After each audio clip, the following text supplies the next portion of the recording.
When Josh McDowell speaks, young people listen. 10 million of them in 115 countries over his career. He's well known for writing evidence that demands a verdict. Ironically, Josh tried his best to disprove Christianity as a college student. When his research led him to the truth of God's existence and moreover his love, Josh committed his life to sharing that truth with passion. He's happily married to Dottie, and they've known a rich family life with their 4 children. His own youth was quite a different story. Let's backtrack a little bit talking about that. That was not your background. No. Your dad had some issues. My dad was an alcoholic and then was severely sexually abused. Oh, you were? Yeah. With your dad being an alcoholic, so forth, how did that affect your view of life or fatherhood? Well, not when you have an alcoholic father. I always felt it was my fault and that I wasn't worth having a relationship with. That's how a lot of that comes out. And so it affects your self-image, that you're not valuable as a son because he never once said, I love you, or kissed me, or took me anywhere to be alone with me. Every time he took with me somewhere was to unload the truck or something like that. There was always a reason for it. Where was your mother during all this? Well, my mom was sick quite a bit. She couldn't handle a lot of it.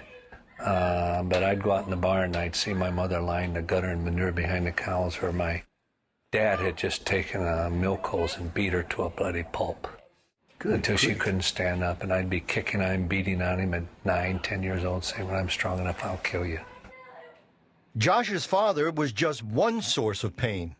When I was 6 years old, my parents hired a man by the name of Wayne Bailey to work on the farm as a cook and a housekeeper.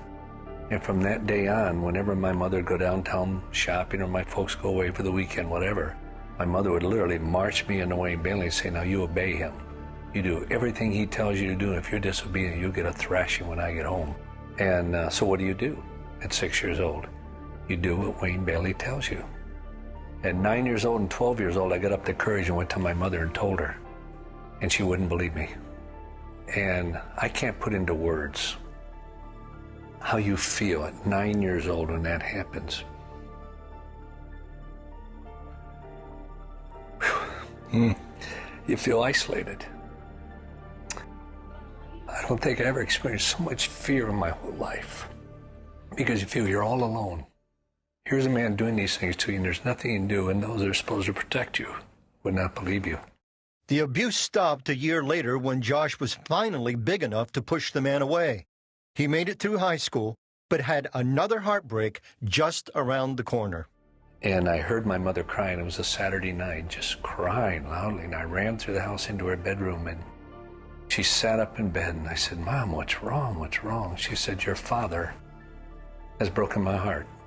She reached out and put her arms around me, and she said, I've lost the will to live, son. All I want to do is live until you graduate, then I just want to die. And 2 months later, I graduated, and then next Friday, 13th, she up and died. Where did the encounter with God come from? How did that happen for you? It came out of anger, bitterness, resentment. I met some students at the university and professors whose lives were really different. So he made friends with them and asked one girl why they were so loving to everyone. Her answer, Jesus Christ. And I blew up. I said, don't give me that garbage. I'm sick and tired of that trash of religion and church and Bible and God and Christians. And then she said, I didn't tell you the church, the Bible, or Christians. I told you the person of Jesus Christ.